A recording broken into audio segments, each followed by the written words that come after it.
Olá pessoal, bem-vindos a mais uma das nossas análises visuais detalhadas. Hoje a gente vai encarar um tema que mistura um desafio emocional gigantesco com um verdadeiro quebra-cabeça prático, o que a lei chama de ausência. Imaginem só a seguinte situação que, infelizmente, aflige inúmeras famílias. Um parente, vamos chamá-lo de João, sai de casa em um dia super comum e simplesmente desaparece. Ninguém tem notícias, ele não atende o telefone e, o que complica demais a vida prática, ele não deixou nenhuma procuração assinada para que alguém movimente as contas bancárias ou pague os funcionários da pequena empresa dele.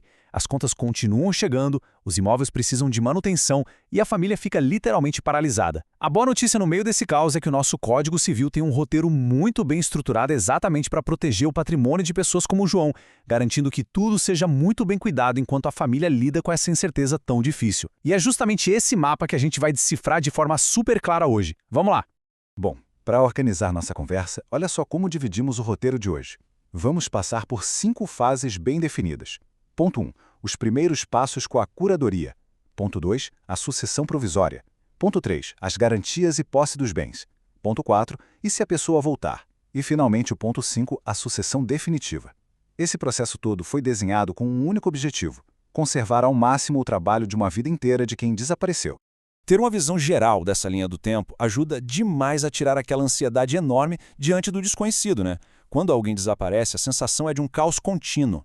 Mas a lei impõe marcos de tempo muito claros. Tem uma ação imediata a ser tomada, que é a curadoria. Depois, a gente entra numa fase intermediária, que acontece entre 1 e 3 anos após o início do processo. E, por fim, uma estabilização que só vai acontecer uma década depois. Esse cronograma mostra exatamente quando cada gatilho legal é ativado para proteger a propriedade do ausente ao longo dos anos, evitando ações precipitadas da família. Então vamos à seção 1, primeiros passos. A curadoria e a proteção inicial do patrimônio. Bom, quando rola o desaparecimento de alguém como o nosso exemplo, o João, a família não pode simplesmente entrar no banco, pegar o dinheiro dele e pagar a conta de luz. Seria prático, mas não é assim que funciona. Existe uma etapa legal imediata, a nomeação de um curador. É super comum o pessoal confundir e achar que quem vira curador passa a ser o dono de tudo. Não é nada disso. O curador é, na verdade, uma espécie de zelador. É um administrador de confiança que vai atuar sempre, mas sempre mesmo, sobre o olhar bem rigoroso de um juiz. O papel dele é receber os aluguéis, pagar os impostos, conservar as propriedades e, o mais importante de tudo, prestar contas regularmente para provar que não tem nenhum abuso ou desperdício com o dinheiro de quem sumiu. Mas vem cá, quem o juiz escolhe para essa tarefa tão delicada? A lei tem uma hierarquia super rigorosa para manter essa responsabilidade o mais perto possível do núcleo da família. Funciona assim: em primeiro lugar, o juiz vai procurar o cônjuge, a esposa ou marido, desde que eles não estivessem separados de fato há mais de 2 anos. Se não tiver cônjuge, a bola passa para os pais do desaparecido. E se os pais não estiverem presentes, a responsabilidade vai para os descendentes, os filhos, depois netos, sempre dando aquela preferência para os parentes mais próximos. A ideia da lei é simples: quem tem os laços familiares mais fortes geralmente tem o maior interesse em manter tudo intacto. Faz sentido, né? Seguindo em frente, entramos na seção 2, a sucessão provisória, a transição após 1 ano. Então, o ponto crucial aqui é entender que essa primeira fase de curadoria não é para sempre. É preciso avançar para a sucessão provisória, que é só uma fase intermediária e cheia de cautelas. Não é a transferência definitiva da herança. O momento exato em que a família pode pedir essa mudança depende de um detalhezinho prático. Se o João desapareceu sem deixar um procurador para trás, a família tem que aguardar 1 ano inteiro após o juiz arrecadar oficialmente os bens. Agora, se o João foi precavido e deixou alguém com uma procuração ampla para tocar os negócios, a lei pede bem mais paciência. São 3 anos de espera antes de poder pedir a abertura dessa sucessão provisória. E quem tem o poder de bater na porta do juiz para pedir isso? A lista é bem restrita. Só os chamados interessados legais. Isso inclui o cônjuge, os herdeiros presumidos, pessoas que tenham direitos que dependam do falecimento do ausente e, um ponto muito interessante, credores com dívidas vencidas e não pagas. Exatamente. Se ficou uma dívida rolando, o credor pode acionar a justiça para garantir que vai receber. Em contrapartida, aquele vizinho curioso, por mais intrometido que seja, ou um amigo sem laços jurídicos formais, não tem absolutamente nenhuma validade legal para iniciar esse processo. E tem mais um detalhe de segurança. Mesmo depois que o juiz bate o martelo e profere a sentença abrindo a sucessão provisória, a lei cria uma espécie de amortecedor. Os efeitos não começam no dia seguinte. Tem um prazo de exatos 180 dias após a publicação na imprensa para a coisa toda valer. São 6 meses a mais ali, quietinhos, estipulados só para o caso de a pessoa ausente decidir aparecer de repente depois de ouvir no jornal ou na internet que seus bens estão sendo movimentados. A lei é, acima de tudo, cautelosa. Avançando para a seção 3, garantias e posse dos bens, as regras para administrar a herança. E esse ponto ilustra brilhantemente como as regras do dia a dia funcionam. Para emitir-se na posse, ou seja, para estar legalmente autorizado a cuidar dos bens temporariamente, a lei trata as pessoas de jeitos diferentes. Por um lado, os familiares mais próximos, como pais, filhos e cônjuge, recebem um baita voto de confiança. Eles não precisam apresentar garantias financeiras e ficam com 100% dos rendimentos, como os aluguéis.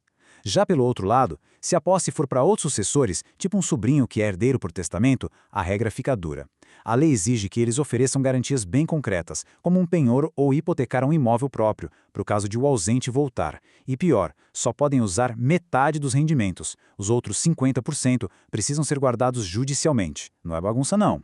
E um alívio gigante para quem tem pavor de ver o patrimônio da família sendo dissipado é a proteção especial dos imóveis. Sabe aquela casa na Praia do João? Ela não pode sair sendo vendida livremente ou usada como garantia de empréstimo pelo administrador provisório, sem chance. O juiz só vai autorizar a venda de um imóvel numa situação bem extrema, para evitar a ruína. Se a casa estiver literalmente desabando, perdendo todo o valor, aí sim a venda é permitida. Tudo para proteger aquele patrimônio, transformando a casa que ia cair num dinheiro que vai ficar devidamente guardado no banco sob os olhos da justiça. Mas aí a gente chega na seção 4. E se a pessoa voltar? O foco na conservação de tudo. Afinal de contas, todo esse sistema gigantesco de restrições e garantias existe por um motivo muito nobre: guardar tudo para a possibilidade maravilhosa do retorno. Colocando a questão de forma bem direta, o que acontece no exato minuto em que o João resolve abrir a porta de casa subitamente no meio dessa fase provisória toda?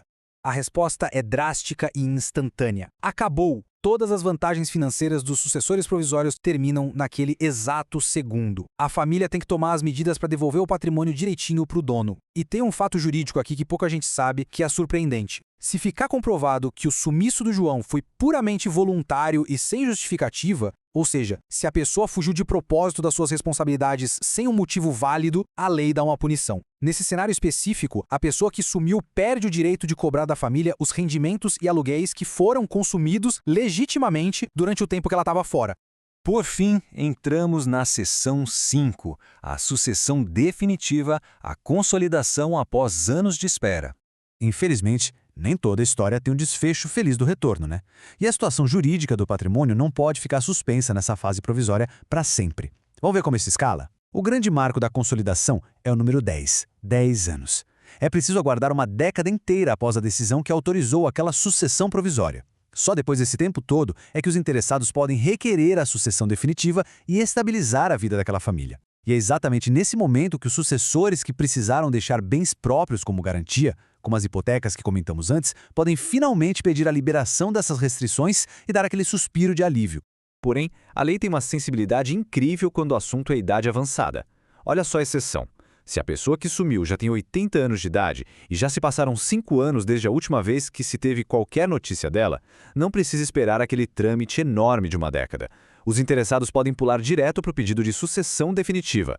A lei presume que, poxa, se alguém de 85 anos está sumido há 5 anos, dificilmente vai retornar. Isso permite dar uma acelerada na estabilização para os herdeiros. Mas e se rolar um retorno muito tardio? Vamos supor que a sucessão definitiva já foi decretada e dentro dos 10 anos seguintes a isso, a pessoa reaparece. A lei estabelece regras bem limitadas para manter a segurança de todo mundo. Não dá para desfazer os negócios que já consolidaram há anos. O ausente recupera apenas os bens no exato estado em que eles se encontram hoje. Se os herdeiros venderam legalmente um apartamento lá atrás, não se toma um apartamento de volta de quem comprou, não. A pessoa que voltou tem direito apenas ao valor financeiro que foi pago naquela época pela venda. Só isso.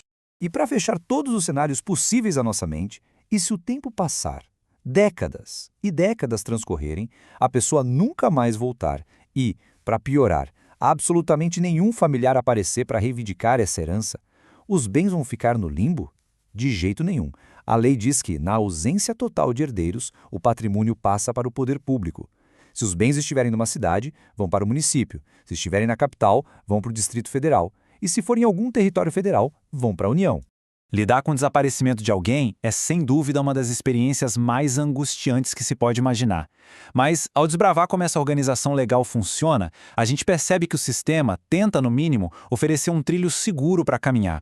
Entender esses prazos, o papel super cuidadoso do curador e as proteções rígidas aos imóveis transforma o que parece só uma burocracia fria numa ferramenta real de preservação da família. Fica então a reflexão final. Se a lei tem tantas regras rígidas para organizar a vida de quem desapareceu numa fatalidade, não seria muito mais prudente a gente organizar o nosso próprio patrimônio com clareza enquanto ainda estamos aqui totalmente presentes? Pois é, fica a reflexão. Muito obrigado por acompanharem e até nossa próxima explicação detalhada.